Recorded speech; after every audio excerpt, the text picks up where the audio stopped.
Hello there! I'm Scotty. You're not, and welcome to the Wrestling Corner where we talk all things wrestling. Continuing Wrestlemania week, I'm gonna try to do this. We're at WrestleMania X7, 17, or you want to call it. A WrestleMania that is known throughout the fandom as one of, if not the best WrestleMania. We're gonna talk about it. It has some really good highs, and then there's some lows. Only a couple. Compared to WrestleMania 10, this thing is this is gold compared to WrestleMania 10. That was abysmal. Anyway, there are a couple matches in here that I just felt were just thrown in there, but they're not really needed. They just need to bulk out the show, I guess. There's 11 matches on this card, and you could have taken off a couple. You know? I mean, every title was on the line, but there's a couple that you could have taken off. You don't really need. Like, do we need a WrestleMania gimmick battle royal? Do we really need to see the Right to Censor take on Taz and the APA? But back then, you had, for WrestleManias, they had to be 4 hours long at this point, so we had to. This is also coming on the heels of the WWF buying WCW, which plays into the Vince McMahon. Well, it's supposed to play more into the Vince McMahon versus Shane McMahon match. We'll get into it, but plays into a little bit as Shane McMahon was the one who bought WCW, where it says the name on the contract says McMahon, Shane McMahon, and yeah, into it. WrestleMania X7. There was no America the Beautiful on this show, so I'm assuming it's because whoever it was didn't sign off to get the rights to do it. So yeah, I was just saying you don't need it, and you didn't need it. You start off with the narration from Freddie Blassie, you get it going, and yeah. Our first match is for the Intercontinental Championship. Chris Jericho defending against William Regal. This is the infamous angle where he and Regal and Jericho were sort of at each other's throats. Jericho pissed in Regal's tea, and so now he's you don't do that to a man's tea. And so this is about it. It's a pretty good match, but Jericho wins, of course. Makes him tap like he says he's going to. It's a decent opening match.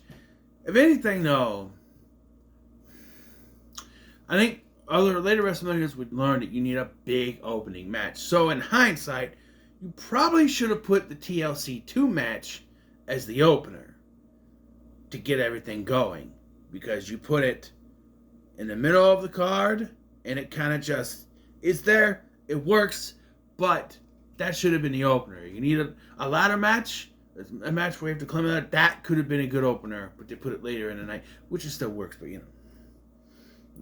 we got the APA are in the back getting all pissed about the Right to Censor, and we hear the worst theme song in the history of the WWF. Weep, weep, weep, weep, weep, weep, weep, weep, warning. Weep, weep, weep, weep, weep, weep, warning. Weep, weep, weep. And we have to hear it twice, because the Right to Censor comes out, and I believe it's Bull Buchanan, who with hair, Val Venus, and the Godfather, or the Good Father, are the ones competing against Taz and the APA. And all I say is, for the match finish to not be Taz putting one of them in the kata hajime is injustice. In fact, you could tell that Taz was at its end here, because when the finish happened, you could see him walking around the ring. He's got this look on his face like, can we just get this done with? Because the WWF really held him back. Taz was a monster, but they took one look at him and went, no, you're too short. You can't do anything.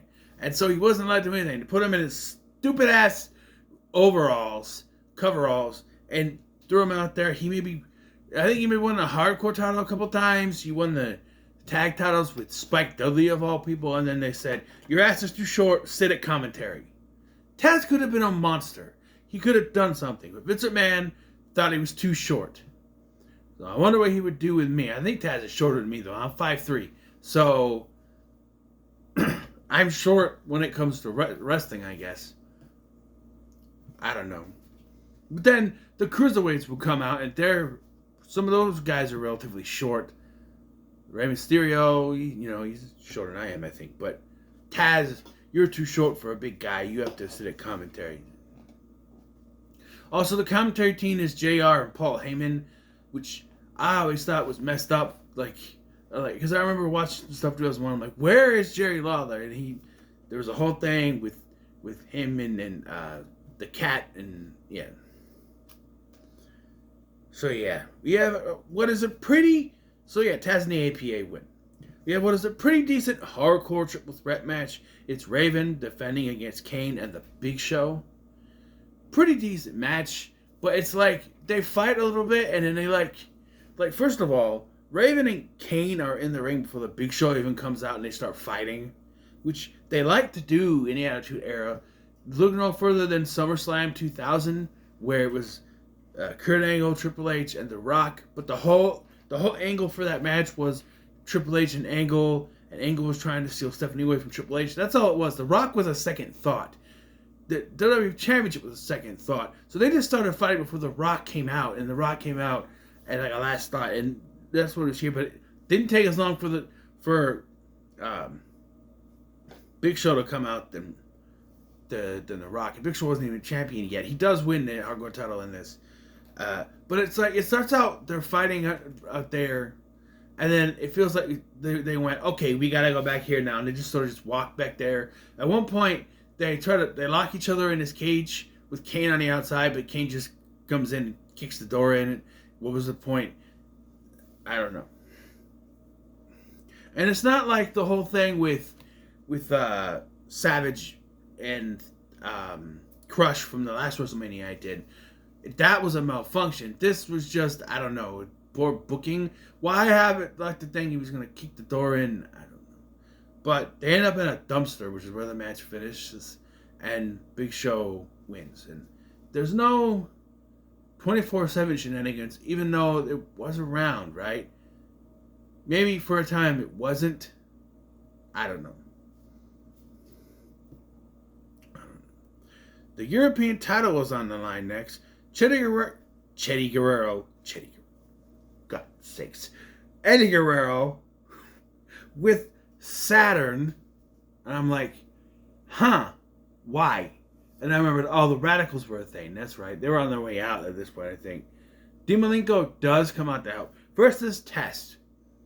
Test was the European champion. Talk about stuff you forgot about. I don't know. But yeah, and this was decent.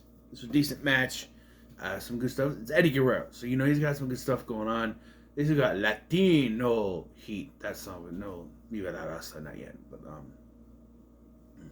Eddie Guerrero, of course, will win. Of course, wins by cheating with the roll up because Domenico comes out, he hits him with the belt, and then he wins that way.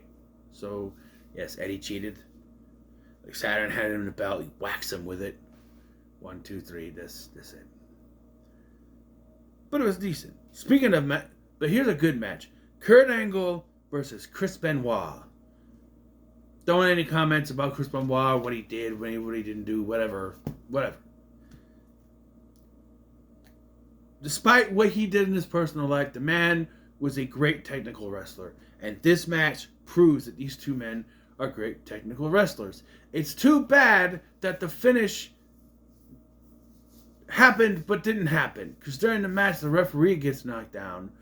Benoit has the match won. Crossface, Angle's in the crossface, Angle's tapping, but the referee is nowhere to be found. And then Angle wins by a roll-up and grabbing the tights. That's where I got that messed up. Yeah, and I'm like, wait, two great technical wrestlers are in a match that doesn't end by submission? What kind of booking is that? And yes, Benoit should have won this match. I'm sorry, but he should have. Benoit never got his fair shake in WWE. Disregarding what happened later in his life. I'm talking about when he was in his prime right here in WWE. He never got what it was. He should have won here. He should have won the WWF Championship, WWE Championship at the Royal Rumble in 2002, but they had other plans, or 2003, excuse me, but they had other plans. Sure. He finally won the World Championship, and he had a decent run with it, but then lost to Randy Orton, he was just a transitional champion. And it makes you think, why didn't they just have Benoit lose it to Triple H? Well, because Benoit losing to Triple H would have made no sense, because it's like, oh, he had all that time just to lose it to the guy he won it from. Kind of stupid, but then he has stupid ideas. I don't know. And then he just kind of wallowed in the mid-card. Was about to win the ECW title. He would have won the ECW title, but then that shit happened. So anyway, moving on. The Women's Championship that lasts approximately 3 minutes and 20 seconds is China versus Ivory. Ivory is the Women's Champion. Again, we hear whoop, whoop, whoop, whoop, whoop, whoop, whoop, whoop, warning. Whoop, whoop, whoop, whoop, whoop, warning. Who cares? China wins. And this is her last WrestleMania because she had some disagreements. She wanted to be booked against men, and they're like, no, we're trying to separate the divisions, and so they made her women's champion, and then she only held it for a little bit and left. So, to be fair, I'm kind of on the WWE side with this, where it's like, you had your time, you did your thing against the men, you did it. But now it's time to kind of, I get it. I get what they were trying to say. But she didn't care. She just wanted to beat up men, and that's, I don't know. Mr. McMahon versus Shane McMahon in a street fight. Why is Stephanie McMahon on Vince's side? The whole plot of this story is that Vince McMahon's cheating has put Linda McMahon in a coma state. He has caused this, and Shane McMahon has taken... hates this, and he's taken it. Why can't I ever think of words when I need to? Taking offense to this. So he's standing up for his mom. Yet Stephanie is on her dad's side. I'm like, okay. So the kids versus, because the whole alliance thing, she goes against her dad. But it's like, no, she's with her dad. Why? Because of the McMahon Helmsley thing? Screw that. It's her mother. She should be on the other side, but she's cheering for Vince this whole time. Ugh. And this is just, let's beat the shit out of Vince McMahon. Now, like I said before this, like the week before, the Monday before, Shane McMahon showed up on WCW Nitro, the last Nitro, and said that he now owns WCW. So he's not going to let Vince McMahon put him on the shelf. There was supposed to be more with the WCW guys. But you can thank Sean Stasiak for nothing happening, because Sean Stasiak went on an interview and he said, oh yeah, they have planned for us guys to do stuff. We're going to do something at WrestleMania. And then the WWE got wind of this and went, well, we can't do that now. I don't understand why they couldn't still go through with it. But for some reason, they're like, nope, we'll just show them in the crowd. That's it. I don't know why they couldn't go through with it. Also, Mick Foley is the referee, and my stance on special guest referee matches. But Mick Foley is one of those guys that makes it work, because he's always impartial for the most part. He'll get involved, he'll attack either one of the competitors that get in front of him. It's not one of those, the good guy's going to win, your bad guy's going to win, like the WrestleMania then sort of thing. And to be fair, Piper was impartial for the most part. But, yeah. This is just, let's beat up Mr. McMahon. Let's beat up Vince McMahon. Let's do it. At one point, Vince does get the upper hand, and he instructs Trish to come out with Linda. But then Trish has to change her heart and slaps Stephanie McMahon. Well, she slaps Vince McMahon. Stephanie gets in her face. They have a little fight. Stephanie goes running. She chased, and Trish chases after her. And that's the end of that. And then Linda gets up, kicks Vince in the balls. Shane McMahon wins. Yeah. And it does nothing for Shane. But, hey, Vince lost. Cool. We have the TLC 2 match for the Tag Team Championships. It is the Dudley Boys, who are the champions, versus the Hardy Boys, versus Edge and Christian. This is the match of this WrestleMania. It's a rematch from SummerSlam 2000, and it is the match to go out of your way to watch. just spectacular. These 6 gentlemen go out. In fact, it's not just 6, it's 9. 9 people, because at one point, Lita, Spike Dudley, and Rhino all get involved. The big moment of the match for me, I always remember, Jeff Hardy's hanging on those titles. Edge comes out the top of the ladder and spears the hell out of him. And Edge and Christian win. Because for some reason, Edge and Christian always have to win these. Except for, I don't know if they do 3, or if they win 3 or 4, but they win this one. It's a hell of a match. It's a hell of a match, let me tell you. Now, bullshit. The WrestleMania Gimmick Battle Royal. Look, this is a fun match to watch. If you're watching it on YouTube or something and there's no entrances, because they decide. First of all, they introduce the special guest commentators for this. Mean Gene Okerlund. The color commentator is Bobby the Brain Heenan. They both get separate entrances. And then, each of the competitors get separate entrances apart from the Bushwhackers who come out together. Everyone else gets a separate entrance. And there's 18 competitors in a match at WrestleMania 17 where it should have been 17 competitors. But they had, unless they're counting the Bushwhackers together, I don't know. Because they have Kamala and Kimchi in this match. Here are the competitors. Bushwhacker Luke. Bushwhacker Butch. I have Bushwhacker Bush. Whatever. Duke the Dumpster Trollsy with no hair. Doink the Clown. Nikolai Volkov. Tugboat. The Goon. Earthquake. I don't have Repo Man down here for some reason. Repo Man. Hillbilly Jim. Sergeant Slaughter. Gobbledygooker. Brother Love. Michael P.S. Hayes. One Man Gang. Kamala. Kimchi.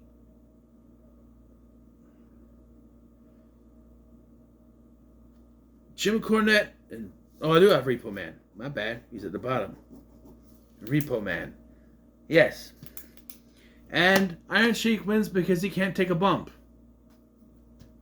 Yeah. I think Slaughter was supposed to win, but then I realized Iron Sheik couldn't take a bump, so he had to win because Iron Sheik wins by eliminating Slaughter. But then Slaughter gets back in the ring and puts him in the Cobra Clutch and then celebrates like he won.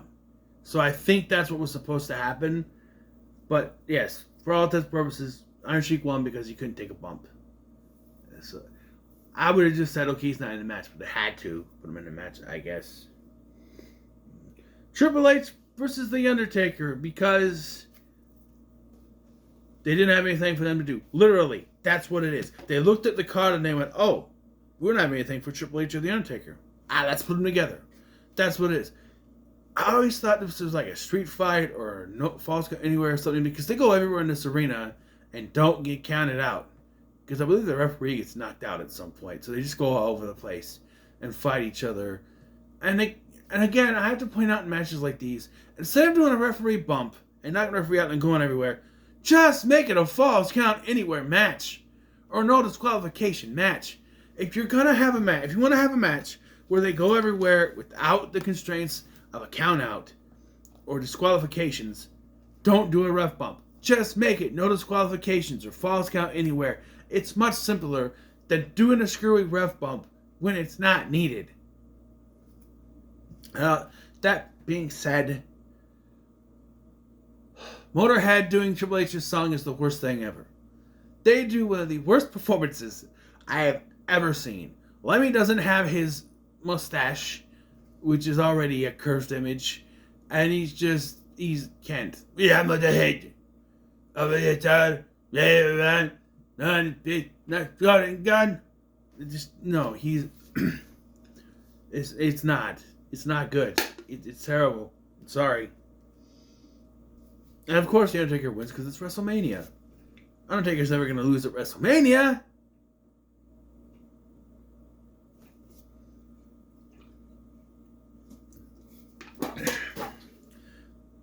And we have the main event of WrestleMania, Stone Cold Steve Austin versus The Rock 2. Stone Cold is the challenger, again, going against The Rock, who is the champion, again. And this match is fine until this match is good. They're going back and forth. They both end up bloody because this is another disqualification match because of the finish. Yep. Now, this is one of the best double turns in history. Does it work? Yes. Does it make sense? Hell no. It makes no sense. But the reason for it is very simple, and they're never gonna say this out loud. You're not gonna have an interview where somebody says this because they're gonna keep it very hush hush. But it's the truth. Knowing who Vince McMahon is, the only reason why the double turn happens is because Vince McMahon's ego wouldn't let him go out being beat up by someone. Plain and simple.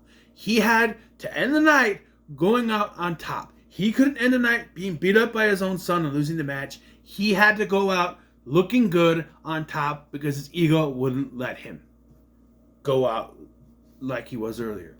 The end of the match with Shane should have been the last time we saw Vince McMahon. But it's not, because Vince McMahon's ego wouldn't let him go out like that.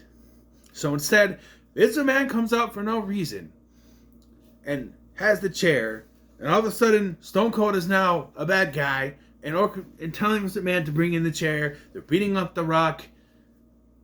One thing is, if you're going to do that, just have them turn on The Rock, beat him up, 1, 2, 3, win. But they keep having The Rock kick out. I know it's supposed to make him look strong, but really all it does is make the match take too long, make the match go longer than it should. Because every time he kicks out, you're like, can we just end this? Because if you do that where he keeps kicking out, then you're giving people hope, oh, he's going to win this. He's going to win this. But then he just takes a few jabs to the ribs and it's over. From the chair and it's over. And it's like, why did they make him kick out if he wasn't going to end up winning the match? I don't get it. There's also one point in the match before McMahon comes out where Austin's like this. Like, okay, stunner time. No, he just... Like, why couldn't he hit a stunner? I don't know. But, yes, it's one of the greatest double turns in history. And that works. But it doesn't make any sense because Rock and... Austin and McMahon have been at each other's throats since like 1998. They hate each other. This makes no sense. And it's only done because Vince McMahon and his ego couldn't... Because of Vince McMahon's ego, he couldn't let himself look like a chump. Couldn't end the night with him being beat up by his son. So he had to come out and he had to go out on top. That's the only reason why Austin turned that night. And that's the only reason why it happened. Because you can't convince me otherwise. Because you know Vince McMahon, I know Vince McMahon. You know how his ego works. The man's full of himself. And that's the only thing I can come up with as to why this happened is because Vince McMahon didn't want to go out looking like a bitch getting beat up by his son and getting kicked in the balls by his wife. He said, I'll do that, but Austin's turning heel and I'm helping him. And we're going to end the night drinking beers and holding hands. And that's why it happened. Because otherwise, it doesn't make any sense that they've been at each other's throats for the past several years, and now they're buddy-buddy. And if you watch what happens after this, you know that doesn't work. The double turn itself, here, tonight, at WrestleMania, works. Everything afterwards, in the toilet. Because it just, I don't know, the execution of what happens afterwards just doesn't work. Austin singing Kumbaya and shit. It's funny, but would you think that after what you saw at WrestleMania, you'd go from Austin just joined forces with the devil to Kumbaya, my lord, Kumbaya? No. I don't know. Jimmy Crack Corn, I don't care. I got Olympic gold. I got Olympic gold. I got Olympic gold. No. But where does that put WrestleMania 17? It is one of the best. I don't rate these, obviously. But it is good. There are some good matches. Like I said, you didn't need the Gimmick Battle Royal. You didn't need the 6-person tag match. You take those out, I think it would have been perfect. And have Benoit beat Angle. Or at least whoever wins by submission. You have 2 technical wrestlers, and they talk about, oh, Angle tapped out. No, I'm going to make you tap out. And he wins by pinfall. Hello? Does it make any sense to you? No. And I don't really think we needed the alliance between Stone Cold and McMahon, but like I said, it's McMahon's ego wouldn't let him go out like that, so whatever. So that's day 2. I've done it. I'm going to try to keep going.